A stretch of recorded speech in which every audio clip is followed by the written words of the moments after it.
YouTube, welcome back to the channel. Today was an insane day on FIFA 23. EA released an SBC that absolutely destroyed some areas of the market. We're going to look at that. We'll take a peek at some FIFA trading, some FIFA investing, and we're going to look at when to potentially be buying these team of the season cards.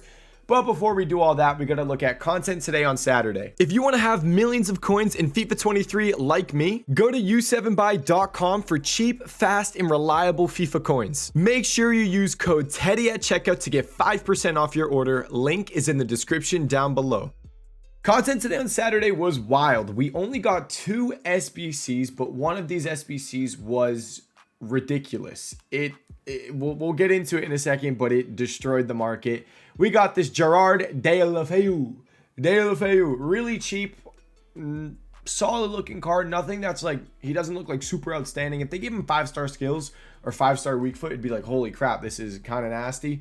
But you know, it's a good card. That's what I'll say. Good card. I'm not going to say anything else crazy about it. 85 overall squad, 286 minimum required. It's fairly simple to do that SBC. But the SBC that was wild, I already completed it. It was really easy to do. I told you guys we are getting a challenge SBC today. EA in the objectives, you can see today on Saturday, we get a challenge SBC. Tomorrow on Sunday, we get another team of the season challenge SBC. Monday, we get a player pick, 81 plus 1 of 3 player pick. And then Tuesday, we get another challenge SBC. So that's 3 challenge SBCs and the player pick. But this was crazy. Really easy to do. I think it was only like 22 chemistry and the rating was like 77. So it wasn't that hard.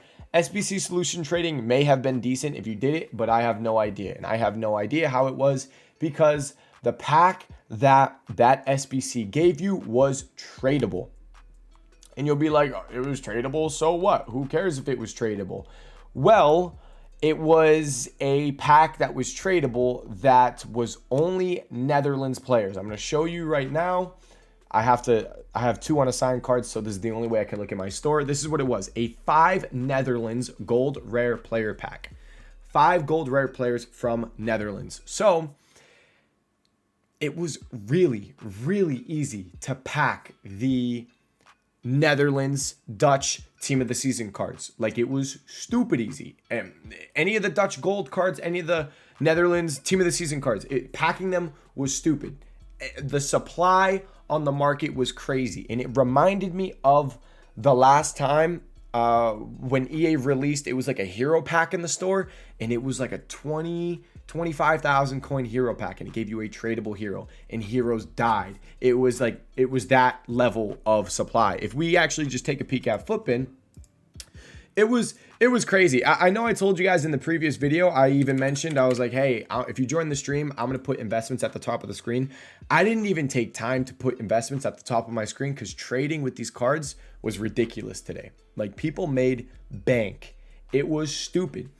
Just so you can see some of the price movements and how it was, it's crazy. So there was yesterday on Friday, there was the low point. I told you guys there'd be a low and there'd be a rebound, and that happened. And then we had another low, an overnight rise. What happened? This Bergwijn was 150K. Content drops. What does he go down to? Below 60,000 coins. He was like 51, 52, 53K at one point. It was ridiculous. The lows on these cards were ridiculous. He went from 50K, bounced back up to about almost 80,000 coins. I sold mine at 79K, and then we bought in again. So just to kind of explain how all went down, all these Dutch players moved like this, by the way. They all did. But to explain how it kind of happened, content drops, the SBC comes out, and there's crazy panic. And we bought that dip. And then I said, hey, this might be like that hero situation we had before where we might want to sell these cards. It was this one right here. I got out at 79K and I bought them for 60K. We sold the cards. And then once all the supply came through, because once all the bid supply came through, the bid supply was crazy as well. The cards would drop again. So Bergwijn went from like 50, low 50,000s, bounced up to 80,000, and I sold at 79K. Someone like Ake was 180, bounced up to 230. I sold at 217, 218, and went right back down to like 190. the movements on the market today with these Dutch players was ridiculous. Like 88 overall Veer, is it Veerman? This Veerman was 15,000 coins and he's an 88 overall, but 88 overall cards were like 22, 23K. It was the easiest buy you could make. It was stupid. They were just everywhere. Van Dijk, what is Van Dijk, a 90? I think Van Dijk's a 90. Van Dijk was down at 30,000 coins, but 90 overall cards were like 40, 42K. So it was crazy what happened. Enough of me saying how it was crazy. We bought the cards at content, sold them before the bids came through. And then when the bids were going on, there was so much supply on the bids. It was just like pages. Like at one point, I think I was bidding on Bergwijn. His min price, by the way, Bergwijn's min price is 30,000 coins. I was looking up Bergwijn for bids and it was just pages at 30,000. You can't see because my camera's in the way. 30,000 coins is his min price. And there were just pages upon pages. Like you would bid 30K and you'd be at the 20-second mark. The next page, you're still at the 20-second mark. The next page, you're at the 22-second mark. So there was crazy amounts of supply. And because of that, I'm actually going to pull up my Twitter because some of the people in my Discord, I told them about the bids. These deals were crazy. There were multiple people that got deals like that. Bergwijn for 38,000 coins. I think someone got an Ake on bid for like 130,000 coins. 38K right there on a Bergwijn. There were a lot of deals on bid because there was so much supply on these Dutch players. It was crazy. And that's really what today was. Trading with Netherlands cards. That was it. And after those bids kind of went through, I was like, yo, I'm going to pick up a few of these as investments just because, I mean, this Bergwijn was literally just 150,000 coins and he dropped all the way down to 60K. So I picked a few up around, I think I paid like 62K on average on Bergwijn. Let's just check them out. They're not up too much. He was up at like 67. I think he's back down at like 65,000 coins. But when I'm looking at these cards, and looking at team of the season cards last year, the low is like Sunday/Wednesday on team of the season cards. So maybe these cards get a little bit lower tomorrow on Sunday, but I was okay with taking a little bit of a gamble just because if he does drop, he's a 91 overall card, and 91 overall cards are like 50K. So maybe the worst I could lose per card on Bergwijn is 10K, but I don't see this guy being fodder price. So worst I lose 10K per card, but this guy was literally 150K this morning. 100 almost 70K last night, 171.80 last night. I'll take a bit of a gamble and pick some up at 60,000 coins. And that's what I did. I'm hoping as the night goes on, maybe he gets a bit rare again and he can go up in price, but we'll see there. That's just a little bit of an investment I did. Ake I bought for 190. He's over 200K now. Gertruida we bought for 50K, sold for 60K. I don't know if I'm really going to touch him anymore. And that was kind of that with the Netherlands players. If you were wondering why some of these cards absolutely died in price, that's why. Some of the bigger team of the season cards are also down a little bit. I mean, it's kind of what I said on Saturday. If you do overnight flips, you need to sell before content because as soon as content drops on a Saturday, everything goes back down in price. It goes right down. In Thuram, an example I can show you, this guy was he was up at almost 500K, but then last night he was like 365. This morning he was 365, 370 around there, and he is now almost 300,000 coins. So just another example of Saturday cards drop, and they're probably going to continue to drop again on Sunday. That Sunday tends to be a low point. Now, before we go, those were the team of the season flips. We talked about the crash on those. Before we talk about buying team of the seasons, I kind of, because this kind of goes along with it, I want to talk about fodder. Fodder's low. Dutch fodder was really low today, actually, because they got supplied like crazy. You could have gotten Netherlands players. Dutch, Netherlands, I can say either one. I should just pick one, though. You can get them on bid for, you could have gotten them on bid for really cheap, like Cody Gakpo. I know he's an 83, but he's not an 83 that's usually min price. He was stupid cheap. The Fridge was on bid. This guy right here, Mr. Fridge, was on bid for really cheap, like 1-1, 1-2, 1-3. It was crazy. So picking up that fodder was nice, but fodder in general now, 83s, 800, zero risk. I'm not crazy about it though. 84s, 2,500 is pretty freaking low. I'm not gonna lie, it's pretty damn low, but I'd be willing to pay a couple hundred coins more to buy potentially 84s that are getting a Premier League team of the season, who are the two, Trippier and Odegaard. So there's that. 85s, I'm not touching. I think 85s, as soon as this SBC right here expires, I think the 85s are going right back down in price. And this SBC expires tomorrow on Sunday. So 85s should be coming down in price. Now, tomorrow, Sunday, what are we getting for an SBC? We're getting the Challenge SBC, but we have no leaks right now. So tomorrow on Sunday, we're either getting a player pick, because player picks don't get added to the code. We don't know that they're coming, or they're just going to refresh an SBC that we've had before, because all the SBCs we've had before are already in the code, so they don't need to add it to the code. So I think once this is gone, 85s go down, but if they get required again, whatever SBC comes out, they could rise. But right now we have no idea. We literally have no clue. But fodder is low, and we do know about a few SBCs coming out. So 84s, try to look at the ones that are getting team of the season cards. 85s, they're up. They're not even low, so I'm not even going to look at them. 86s are actually pretty darn low at 12,000 coins, but I'm not touching them. I'm skipping to 80. I just had an apple. That's an apple burp right there. I'm skipping the 86s, and I'm looking at 87s. Now, I don't really want to look at any 87s. I mean, you can do whatever you want, but 87s are 15,000 coins. Like, some of them might be like 15.5, but I mean, if a card's 15,500 coins and you have 2 pages of them there, he should be easily winnable at 15K. It shouldn't be too hard. That's all the 87s, by the way. If I just go like this, you see all the 87s are basically 15,000 coins. Now, why would I buy an 87, any random 87? Why would I do that when I can buy an 87 that's potentially getting a team of the season? Like, you look at Andrew Robertson. You got to go all the way down. There's a lot of Roberts.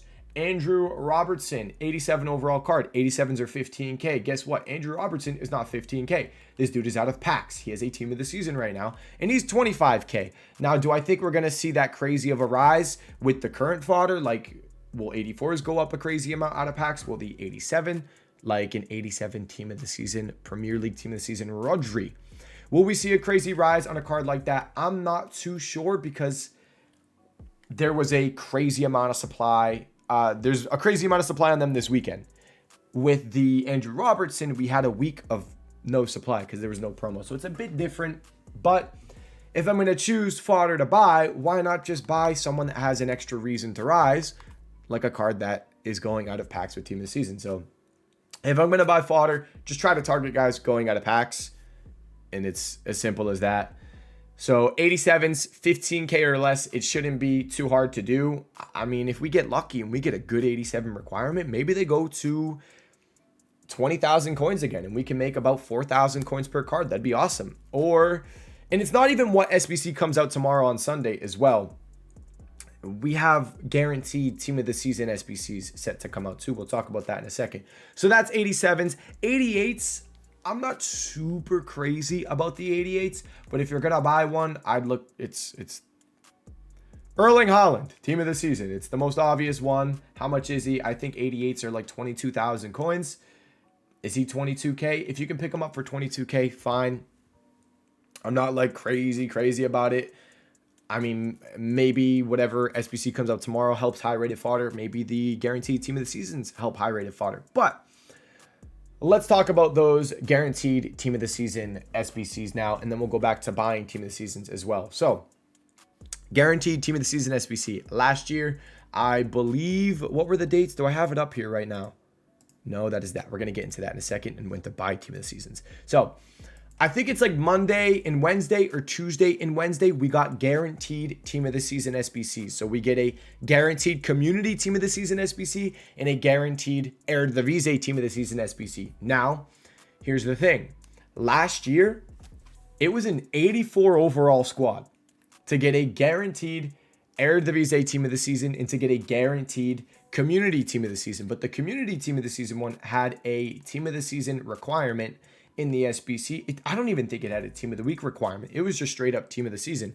And that made the cheapest team of the season card go up in price a good amount. And the cheapest one last year was Unerstal, 87. He was the lowest rated one. He went up actually a really good amount. Now, do I think we're going to see anything crazy like that this year? I'm not too sure because the cheapest ones are 88 overall. So they're 21K. I mean, it's low risk if you want to try to pick up these 88 team of the seasons for 20,000 coins. It's pretty low risk, but I don't know if we're gonna get team of the season and team of the week requirement, because it doesn't have to be just team of the season. It could be team of the season and team of the week. And if that's the case, maybe like 84 team of the weeks for discard or 85 team of the weeks for discard could be, you know, a fairly low risk investment. And if they're discard, guess what? If they don't rise, you can literally just quick sell them. So zero risk there, but I know this is the last team of the week. And I know they can rise a good amount. I just think there's potentially better investments. But if you have a shitload of coins and you just really don't want to worry about anything, go pick up those team of the weeks. And if you see a team of the week requirement on these guaranteed team of the season SBCs, you should be doing good there. But that's my take on Fodder. We have a potential icon or a hero SBC coming out tomorrow on Sunday. We should be getting a guaranteed team of the season, SBC for eredivisie, and community team of the season. But what rating is going to be required? I don't think it's going to be 84s this year, because last year there was chemistry. So maybe they'll do like 84 overall squad, 285s minimum, or like 187 minimum, something like that. It's hard to predict. It's pretty hard to predict, but it's just, you know, kind of hoping you get somewhere near it. Basically, I just don't know if we're going to see 84, because 84 seems really cheap. There's no chemistry. When there was chemistry last year, it makes it a little more expensive and a little harder and trickier to do the SBC. It makes it a bit more expensive. But 84s, like I said, out of pack ones, 87 out of pack ones, aka Rodri, Trippier, Odegaard. You're going to have to get these ones for like 3,000 coins. They're a little bit more inflated than all the other 84s because, you know, they are expected to go out of packs. So there's that with Fodder. I went through all the ratings that I like. 83, it's zero risk, 84s, 87s, and then the discard team of the weeks, or the 88 Holland / 88 team of the seasons. The team of the seasons could be a double whammy, but the gold, by the way, gold Fodder always does better than like special Fodder. So like if there's no team of the season requirement, and it's an 88 overall squad, the gold 88s go higher than the team of the season 88s. Just random shout right there. A little bit of information for you guys. Now, when to buy team of the seasons. The low is Sunday / Monday. Sunday / Wednesday. Sorry. And what I'm looking at is if you guys are on a high budget and you want to either buy cards for your team, or you're on a really, really high budget and want to do some investments, you can buy the team of the season cards. And when I'm looking at the current team of the season, community, I think there's some decent moves there. What's the next team of the season? Premier League team of the season. What happened last year with some of these Premier League team of the season cards? Look at their prices. So the low is around, I say Sunday / Monday because Sunday is usually a low point on the market. But then I also said Wednesday as a low point because that's when I think we get the community guaranteed team of the season SBC, and that causes a little bit of panic. So that's why you could have a low then. But then look, with some of the Premier League cards, what team of the season is up next? Premier League. So links can do good and they can rise. Look, Tuesday / Wednesday, 45,000 coins. Premier League team of the season is on Friday. How much does he rise up to? 55K. Almost 60,000 coins going into the next. If you hold through Premier League team of the season and into the next team of the season, they'll be even more expensive because people have their rewards from Premier League team of the season, and going into the next weekend league, they want to build a Premier League team of the season team or whatever for weekend league. So they go up even more. So there's that on someone like Livramento. If we look at other cards, Laporte did good. Someone like Fred, you can see it in every single one of the Premier League team of the season cards. Going into Premier League team of the season, they all rose. Let's look at Fred. Fred was low on Sunday, went up a little bit on Monday, and then Wednesday, low again. And then what happens? Premier League team of the season comes around. He goes from 450, 458 up to 525, going into the next weekend league, 560 almost. So when I'm looking at stuff like that, I'm like, hey, if you want to buy these team of the season cards, probably looking for Wednesday and investment type stuff. De Gea is fodder, so that's pretty low risk. Who are we getting? We're probably going to get a good chance we get maybe a Luke Shaw, definitely a Marcus Rashford, so he will link. Maybe Casemiro. I don't think we get Casemiro though. So a few links for De Gea potentially. We have Ake. Declan Rice is garbage. Don't care about him. Ake, I think, is an interesting one because we're going to get a lot of City players. So Kevin De Bruyne, Erling Haaland, maybe a John Stones, maybe a Diaz. So he'll just have a few more link investments potentially for him to rise. The other cards can rise as well, and they'll probably just continue to stay high / rise into their team of the season coming out. Like if you go look at someone like Gnabry, Bundesliga team of the season is after Premier League team of the season. What happened with somebody like Gnabry? Check it out. He was low on Wednesday, was kind of low with Premier League team of the season, but what's up next? Bundesliga team of the season. So he rises into that. His low was around 66K, rose into that. People get their Bundesliga teams, weekend league rewards, and he continues to rise all the way up to 100K in the next weekend league. So I think you can get the hint. These cards have gone up quite a bit, especially going into their own league for team of the season. So that's my take on when to buy the team of the seasons and kind of content coming up and fodder going forward. We went over all of it, everything we're looking at. Out of pack team of the seasons, when to buy team of the seasons, the guaranteed team of the season SBCs, and potential SBC tomorrow. Who knows what we get. So tomorrow, hopefully Icon, Hero SBC. We're getting that challenge SBC solution trading, guys. Definitely something you can do. Now, I want to mention one last thing. If you guys are on a low budget, you can be doing gold commons. I know it's a pain in the butt. Yo, the last time you mentioned gold commons, they didn't even rise. Well, it's kind of crappy. We didn't get any player pick. I was hoping the trophy crafting upgrade would have made gold commons rise, but we are leaked to be getting, I mean, it's not even leaked. EA just put it in the objective. We're getting a 1 of 3 81 plus player pick. And when we had that player pick during the Trophy Titan promo, it was an all gold common squad, and all gold commons went up to 750 coins. I said in the previous video, I don't think we're going to see that price again. I'm thinking we're more around 650 just because there's way more supply now. But if you want to be smart, think about marquee matchups, guys. It looks like Arsenal versus Newcastle could be a good marquee matchup game. It looks like there's a Serie A one. I think second plays fourth and fifth plays sixth. I forget what the games are, but you can check it out. Just look it up. Who plays in the Serie A? I think second versus fourth. I mean, it's tough because they can both be in. But something like that could be decent. When you look at these Arsenal players, just try to pick them up on bid for 350 coins. We have Squad Battle Rewards, guys. Squad Battle Rewards is coming out tomorrow on Sunday. It usually brings a lot of supply to gold commons, so you can expect to be able to get these gold commons for cheaper. We haven't had really any gold common supply since Friday when people open their save packs. So Sunday, tomorrow, Squad Battle Rewards, these gold commons should be much easier to buy, and just try to be a bit smarter when you're buying them. 300 to 350 coins. Selling them on Tuesday, but if you're buying them for marquee matchups, you can hold them until Thursday. And I'll just say, if it is Arsenal versus Newcastle and center attacking mid is in the formation, Fabio Vieira, whenever that happens, skyrocket. But yeah, that's it, guys. We went over everything that we're watching. It's the team of the seasons. I have my little flip right here. I'm hoping to sell these cards tomorrow. Lazy listing them works though. The dude's 65K. I sold one for 75K. I'm just going to keep doing that. I'm probably going to buy some more Rodriguez. And that's basically that, guys. Any questions? Comment section down below. My free trading Discord, Twitch live stream, description down below. Thank you all so much for watching this video. I'll see you all in the next one. Peace.